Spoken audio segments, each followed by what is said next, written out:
नमस्कार मित्रांनो, मी MB star take चॅनलमध्ये आपलं स्वागत आहे. तर आज आपण बघणार आहोत मतदान कार्ड कसं काढायचं ते एकदम सोप्या पद्धतीने. चला तर बघूयात. तर तुम्हाला डिस्क्रिप्शनमध्ये लिंक दिलेली आहे, जी गव्हर्नमेंटची आहे, वोटर आयडीची. ते लिंक आहे की इथं कॉपी करून घ्यायची.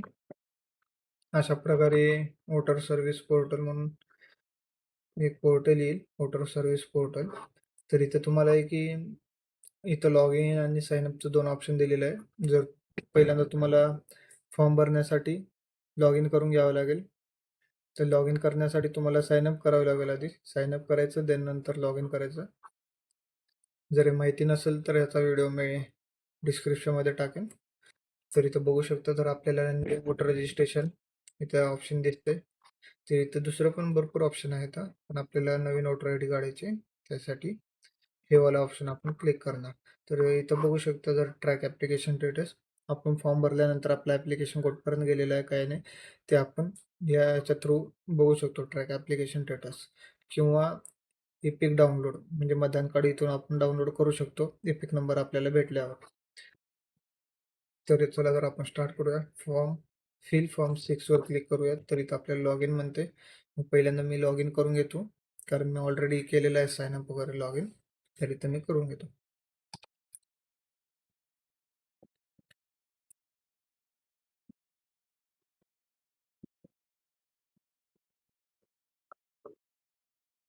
इथं कॅप्चा कोड टाकल्यानंतर मोबाईल नंबर कॅप्चा कोड टाकल्यानंतर इथं जो मोबाईल नंबर टाकलात ना तुम्ही, ज्याच्या थ्रू साइन अप केला होता, तर इथं आहे की त्या नंबरवर ओ-टी-पी येऊन जाईल. जसं की आपल्याला आलेले आहे 47 64 59. 47 64 59.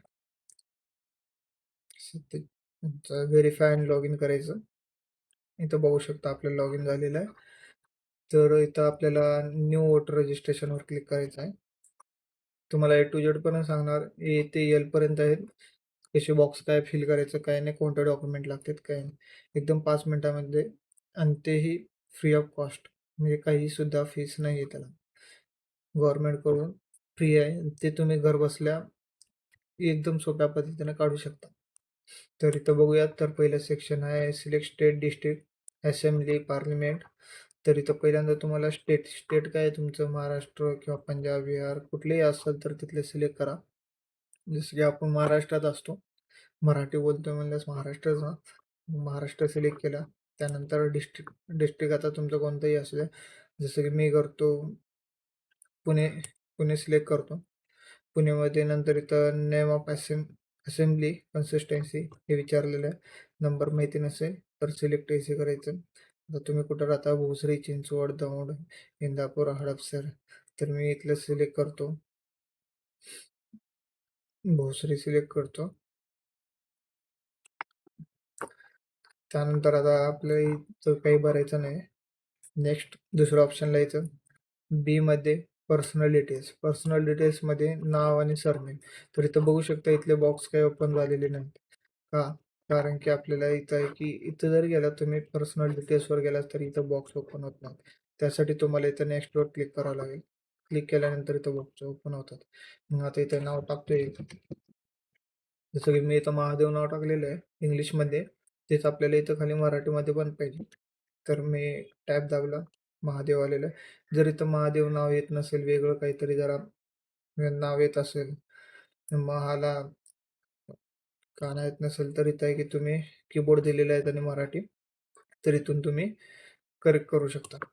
इथं सरनेम टाकायचं असेल तर एक कोणतं तर सरनेम टाकतो मी. इथं बघू शकता. इथं आहे की ज्याचा भरतोय आपण, म्हणजे ज्याचा फॉर्म भरतोय, ज्याची मतदान कार्ड काढतोय, त्याचा इथं पासपोर्ट साईज फोटो आहे की अपलोड करायचा. त्याची साईज 2 MB पर्यंत असली पाहिजे, आणि ते JPG आणि JPEG फॉर्ममध्ये असलं पाहिजे. इथून चूज फाईल करायचं आणि ते अपलोड करायचं आहे. देन तसंच सेम इथं नेक्स्टवर क्लिक करायचं. नेक्स्टवर क्लिक केल्यानंतर इथं आहे की इथले बॉक्स ओपन होतात. इथले हे रिलेटिव्हचे ऑप्शन ओपन होतात. सी बॉक्स आहे, name and surname of any one of the relative. तर रिलेटिव्हमध्ये फादर, मदर कोण असेल, हजबंड कोण, वाईफ जर कोणाचं असेल तर इथं नाव आणि सरनेम टाकायचं. त्यानंतर इथं नेक्स्ट करायचं.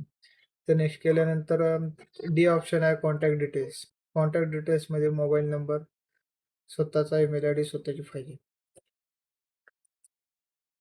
तर इथं बघू शकता D option contact details D सेक्शनमध्ये मोबाईल नंबर आणि ईमेल आयडी स्वतःचा असेल, स्वतःच्या याला सेल्फमध्ये सिलेक्ट करायचं, मोबाईल नंबर, ईमेल आयडी टाकायचा. त्यानंतर इथं नेक्स्टवर क्लिक करायचं. नेक्स्टवर क्लिक केल्यानंतर आधार डिटेल्स, आधार नंबर असेल तर आधार नंबरवर क्लिक करायचं, नेक्स्ट करायचं, आधार नंबर टाकायचा इथं. नंतर आहे जेंडर, एफ सेक्शनमध्ये gender male, female, third gender काय असेल ते करायचं, नेक्स्ट करायचं. नंतर date of birth details, date of बर्थचे डिटेल्स टाकायचे, डेट, मंथ, इयर. त्यानंतर डेट ऑफ बर्थचा प्रूफ द्यायचे. इथं डॉक्युमेंट आहेत आधार कार्ड, पॅन कार्ड, 10वीचं 12वीचं सनद किंवा बर्थ सर्टिफिकेट यापैकी काही चालतं. इथून तुम्ही चूज फाईल करून अपलोड करू शकता. त्यानंतर इथं नेक्स्ट. त्याची पण साईज 2 MBच आहे. सगळ्याच डॉक्युमेंटची साईज 2 MB JPEG फॉर्ममध्ये आहे. आणि इथं प्रेझेंट ॲड्रेस म्हणजे करंट ॲड्रेस टाकायचा आहे तुमचा जो काही असेल तो. आणि त्याला पण ॲड्रेस प्रूफ जोडायचा आहे, जसं की light bill, ration ration card किंवा Aadhaar card, PAN card, driving licence हे काही टाकू शकता तुम्ही. इथं नंतर आहे कॅटेगरी ऑफ डिसेबिलिटी, जर आंधळे वगैरे असाल, बहिरे, तर त्यांच्यासाठी आहे. इथं त्यानंतर आहे घरात कोणाचं वोटर आय डी, मतदान कार्ड असेल तर त्याची इथं डिटेल्स टाकायचे. रिलेशन काय आहे, फादर, मदर, हजबँड, वाईफ काय असेल ते इथं टाकायचं. त्यानंतर डिक्लेरेशन फॉर्ममध्ये इथं गाव, स्टेट महाराष्ट्र, जिल्हा आणि तुम्ही तिथं कधीपासून राहता ते पण टाकायचं इथं. इथं प्लेस टाकायचा, देन इथं नेक्स्ट करायचं. लास्ट ऑप्शन आहे कॅप्चा कोड इथं टाकायचा. मोबाईल नंबर आहे की टाकायचा. मोबाईल नंबरवर OTP येते, ज्याचा फॉर्म भरतोय ना त्याचा मोबाईल नंबर टाकायचा. तिथं OTP येते, OTP टाकायचं आणि देन प्रिव्ह्यू अँड सबमिटवर क्लिक करायचं. एकदा सगळा फॉर्म चेक करून घ्यायचा, बरोबर भरलेला आहे का नाही. काही चुकलं असेल तर करेक्ट करायचं एडिटमध्ये जाऊन, नसेल तर सबमिटवर क्लिक करायचं. जर काही फॉर्म भरताना अडचण आली तर मला कमेंट सेक्शनमध्ये सांगा. मी त्याचाही लवकरात लवकर व्हिडिओ बघतो, लवकरात लवकर व्हिडिओ बनवतो, अथवा तुम्हाला लगेच रिप्लाय देईन की कमेंट बॉक्समध्ये काही अडचण आली तर कळवा. धन्यवाद. जर आपल्या चॅनलला लाईक, शेअर, सबस्क्राईब केला नसेल तर करून ठेवा. असेच नवनवीन व्हिडिओ टाकत जाईल. आधार कार्डला मोबाईल नंबर कसं लिंक करायचं ते सुद्धा सांगितलं जाईल. धन्यवाद. चेंज केला.